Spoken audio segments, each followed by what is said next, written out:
porque começou.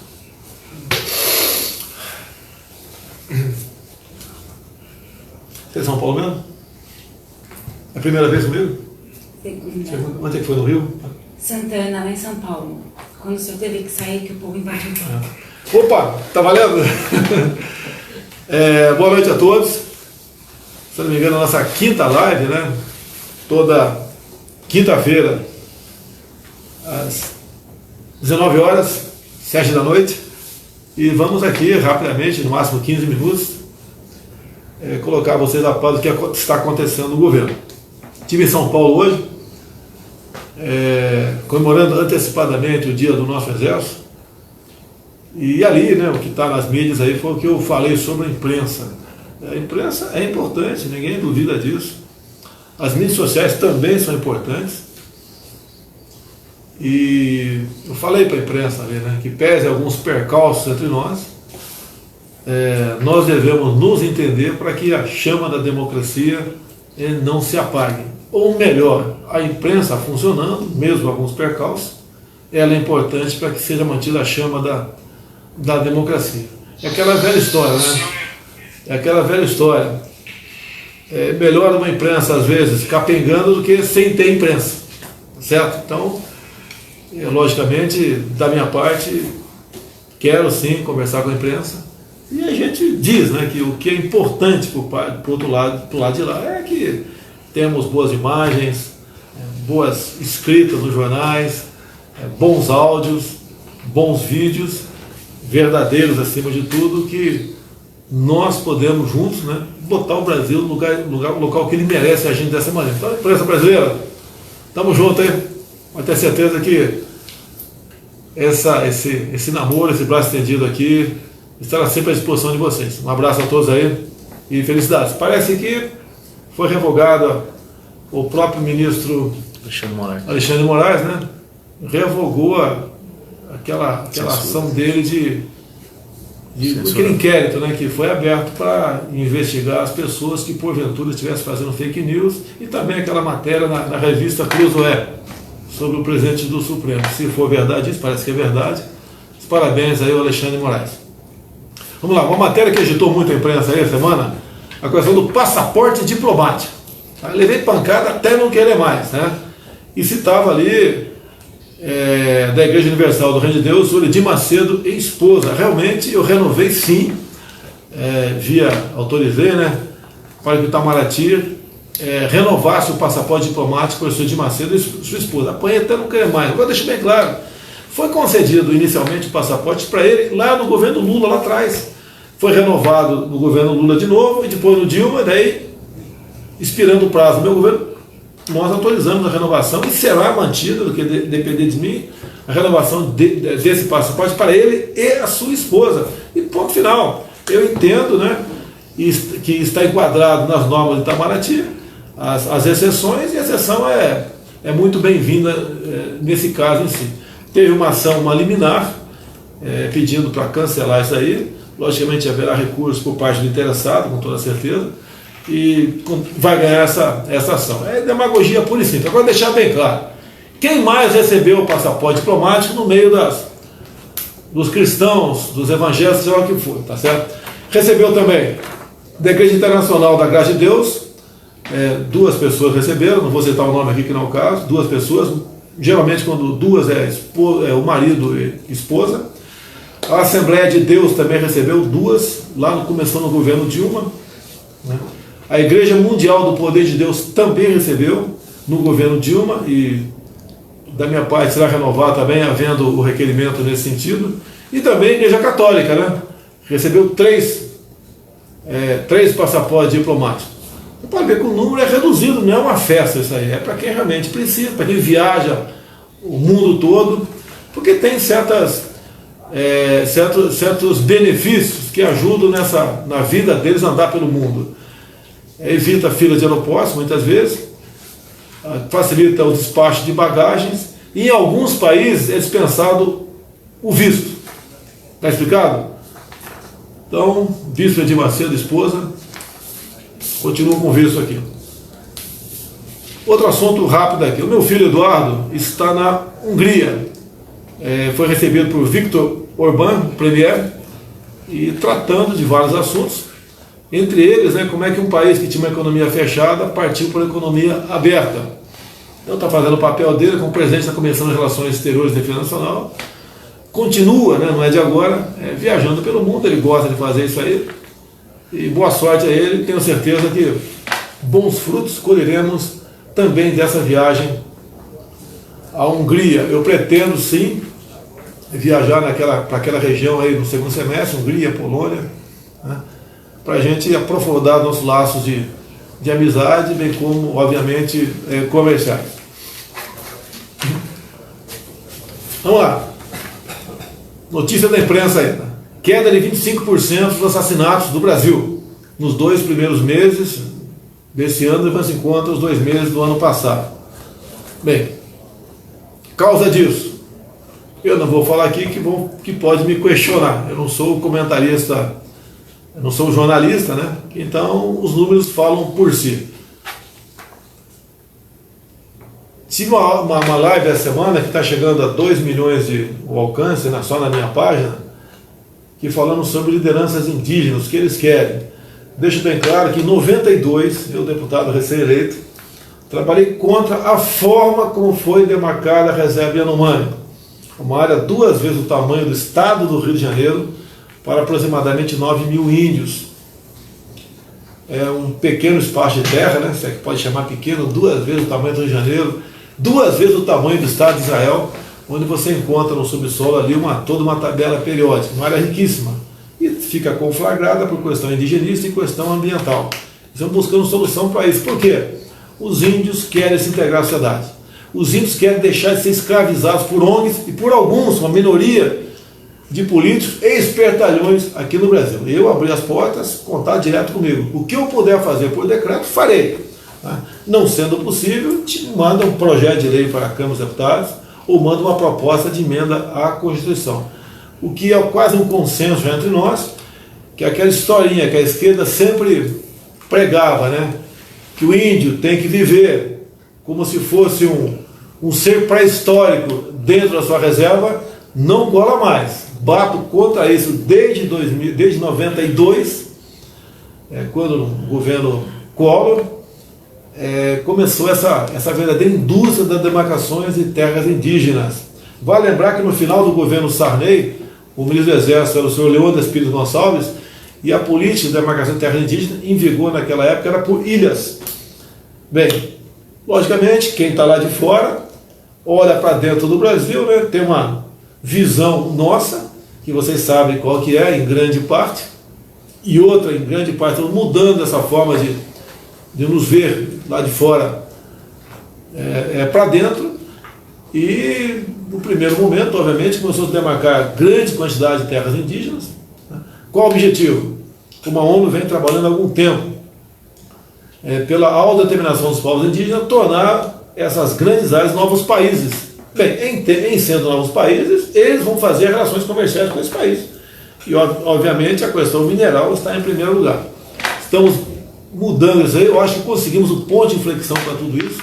Não podemos nos curvar a alguns países, né, mais desenvolvidos do que nós queremos destruir a Amazônia. Não, nós queremos garantir, mostrar que a Amazônia é nossa e aquelas riquezas que existem lá, não só minerais, como biodiversidade, elas sejam exploradas de forma racional para o bem-estar dos nossos povos e, em especial, para os povos indígenas. Essa foi a intenção da live, tanto quanto grande, quase 1 hora, né?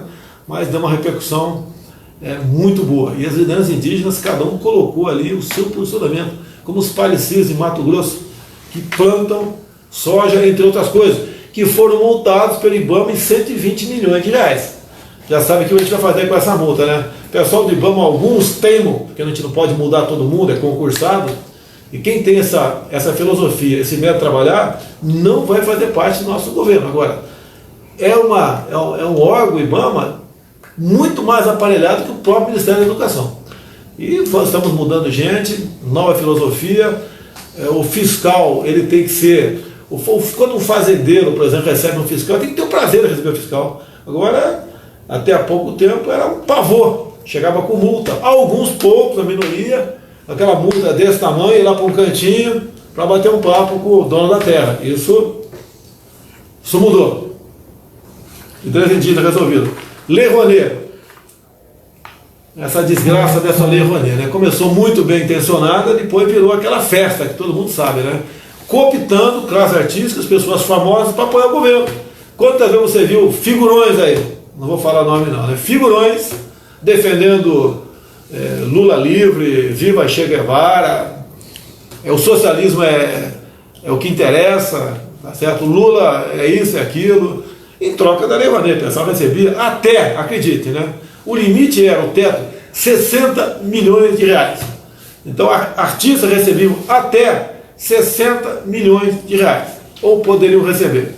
Passamos esse limite para quanto? 1 milhão de reais. Eu acho que está alto ainda, mas diminuímos 60 vezes o valor desse teto. Então, mais gente, mais artistas poderão ser beneficiados da Lei Rouanet. E com 1 milhão de reais, com todo respeito, né, dá para fazer muita coisa, em especial alavancar esses artistas da terra, raiz, para que, quem sabe, eles tenham uma carreira bastante promissora no futuro.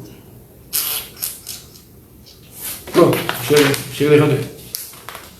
Secretaria da Pesca, isso é importante porque há uma festa do seguro-defeso, uma festa, certo? O que é o seguro-defeso?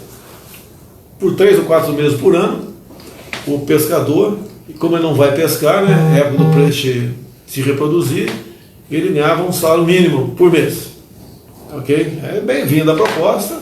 Agora, nós calculamos que 65%, ou seja, 2/3, sejam fraudes. Fraudes. Tá? O que a gente quer fazer agora? Combater as fraudes. Gasta mais de 2 bilhões de reais por ano com essa rúbrica e devemos combater isso daí. Tem gente que mora aí na costa, né, do Brasil, que nem sabe que a água do mar é salgada, mas recebe o seguro-defeso. Tem um estado, eu vou falar com esse estado, para evitar problemas, né? Mas lá na frente vai dizer com toda certeza, se a gente conseguir a prova, onde o governador daquele estado tinha a senha. Então eu fazia o cadastramento, sabe como? Por telefone. Ligava para as pessoas, né? Sabia aproximadamente, logicamente, onde essa pessoa morava, e fazia o cadastramento por telefone. E era assim, era o João, né? O João, o senhor tal, o senhor pesca, não pesca, a pesca assim, tal, pode cadastrar isso e aquilo. Pessoa humilde, né? Acabava dando seus dados e passava a ser beneficiário, então, do seguro-defeso. Daí perguntava, o senhor tem esposa? Tenho. Acaba a esposa também. Tem filho? Quantos filhos? 8 filhos.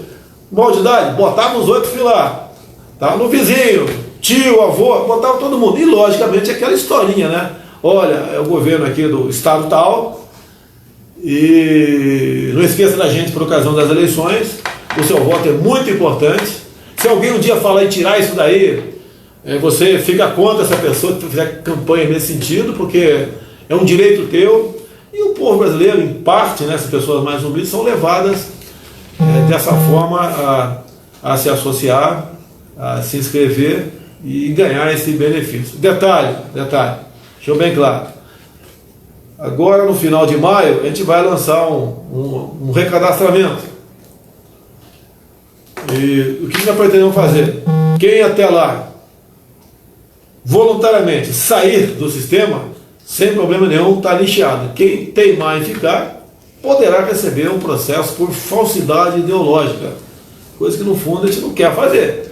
Mas, se insistir, isso é fraude, é desvio. Não podemos apenas falar que o pessoal que na Lava Jato desviou milhões tem que ser preso, punido, etc. Tem. Agora, quem comete delito dessa natureza é pouca coisa, entre aspas, né? Se for somar todo mundo, 2/3, quase 2 bilhões por ano são desviados do seguro-defeso, fraudulento.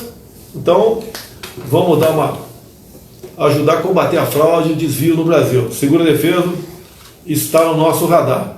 São pessoas humildes que foram cooptadas, sabemos disso. A gente apela agora que saiam do seguro-defeso quem, porventura, né, não é pescador. Outra coisa, Folha e UOL. Folha e UOL. Todo mundo conhece a nossa querida Folha de São Paulo. Hein? divulgou esses dias que o nosso gasto de publicidade foi 63% maior do que o mesmo período do governo Temer. Vamos lá? Mentira! Mais uma, né? Mais uma. Mentira.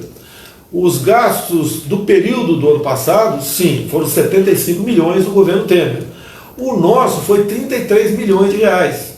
Agora, por que anunciaram que nós fomos maior que 75? Porque as dívidas, né, a fatura de dezembro, nós pagamos em janeiro e fevereiro. Não é da nossa conta, é do governo anterior. Então o pessoal faz essa divulgação mentirosa desses números, né, e daí bota embaixo, olha, esse governo que falou que ia conter despesa com publicidade, está gastando mais. E mais ainda, eu não sei qual TV aqui, Record ou SBT, falou que nós gastamos mais do que com a Globo ainda. Outra mentira. Tá, okay? A gente não quer perseguir ninguém. Em haver necessidade de gastar com a mídia tradicional, vai ser gasto, que na mídia social a gente não consegue atingir todo mundo, tem o seu valor muito importante aí, a mídia tradicional, nós vamos usar. Agora, vamos usar o critério técnico, tá certo? Não vai ser mais aquela televisão conseguindo 85% da propaganda, os demais 15%. Não, vai ser técnico o negócio. E todo mundo vai receber, se quiser, logicamente, prestar serviço para o governo, vai receber de forma racional esse dinheiro aqui, sem privilégios, tá certo? E sem perseguir ninguém também.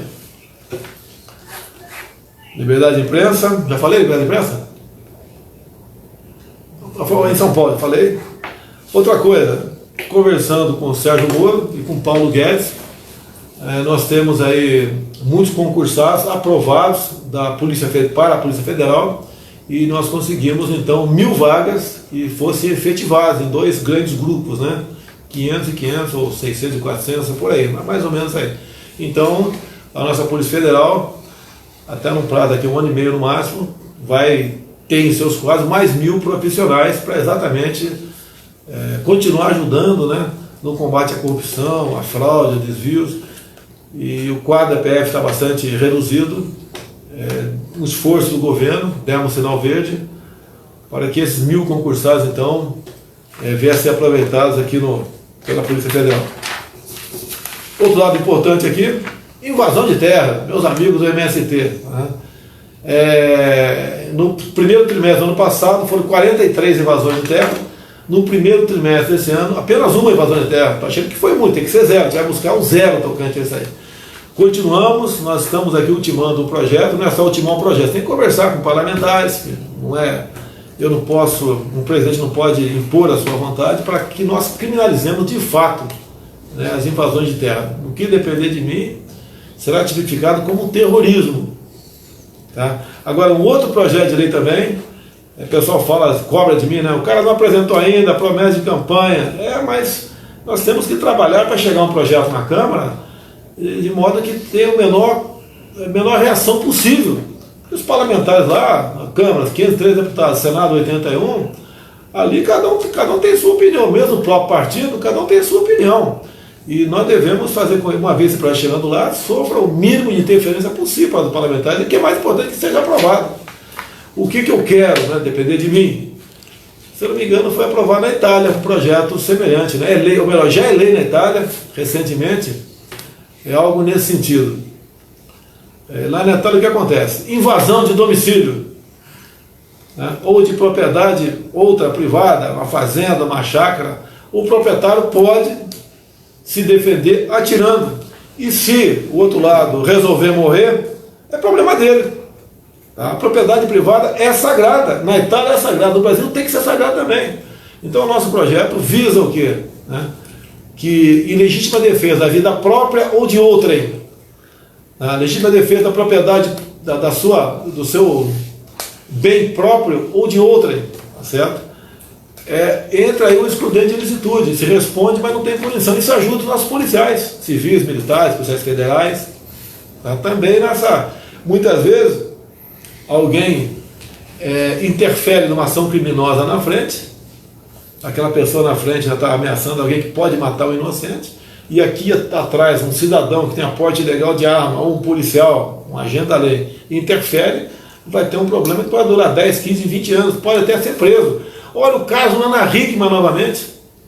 Ali tem a ver com duas coisas, né? Um está no projeto do Moro, questão do excesso. Tá? O cara invadiu um quarto de hotel, o marginal invadiu um quarto de hotel, deu 2 tiros numa senhora que estava lá dentro, o cunhado da Ana Hickman estava dentro do quarto, se atracou com o cara, com a arma dele, acabou dando 3 tiros na cabeça do vagabundo. E o que acontece? O Ministério Público de Minas Gerais teima em colocar o cunhado da Ana Hickman num tribunal de júri. Não tem cabimento isso. Tá? Aí o que acontece? No projeto do anticrime do Moro, fala da figura do excesso, que interessa para o policial também. Muitas vezes o policial está numa ação de madrugada, uma circunstância bastante adversa, e ele dá mais de 2 tiros em quem estava atirando nele. Mesmo assim, isso é considerado excesso e ele responde. E não são poucos os casos que o policial é enquadrado. Responde, então, por homicídio doloso.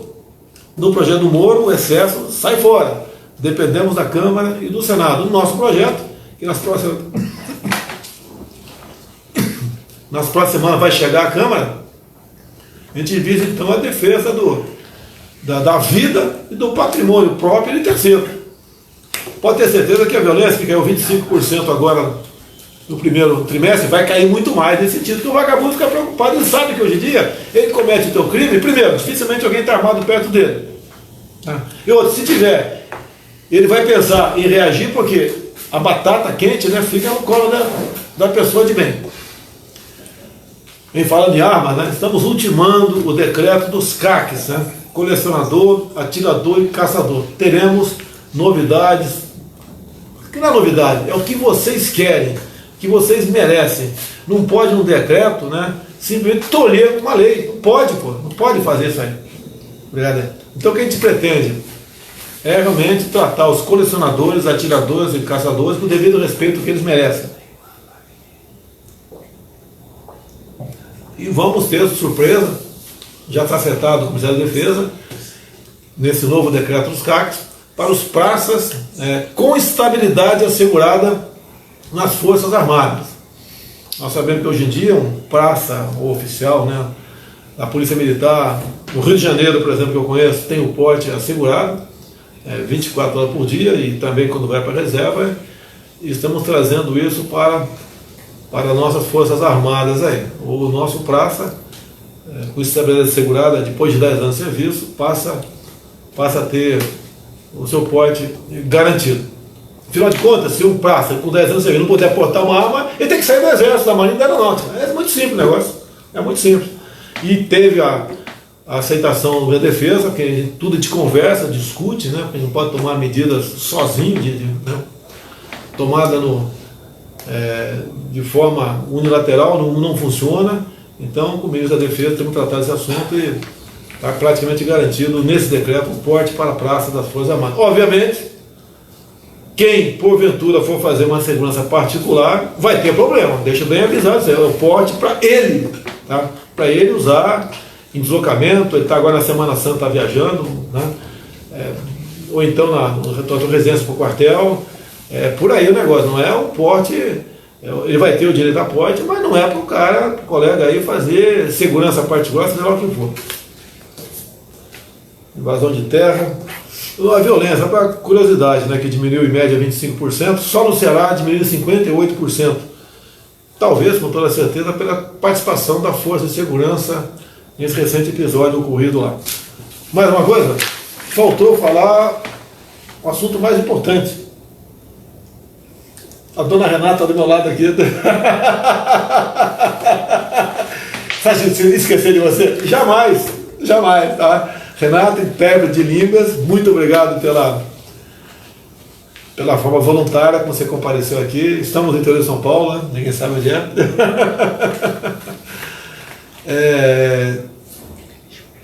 Como é que é? Fala alto aí, cara. Páscoa. Tá ok, valeu. Então, obrigado, Renato, pela presença.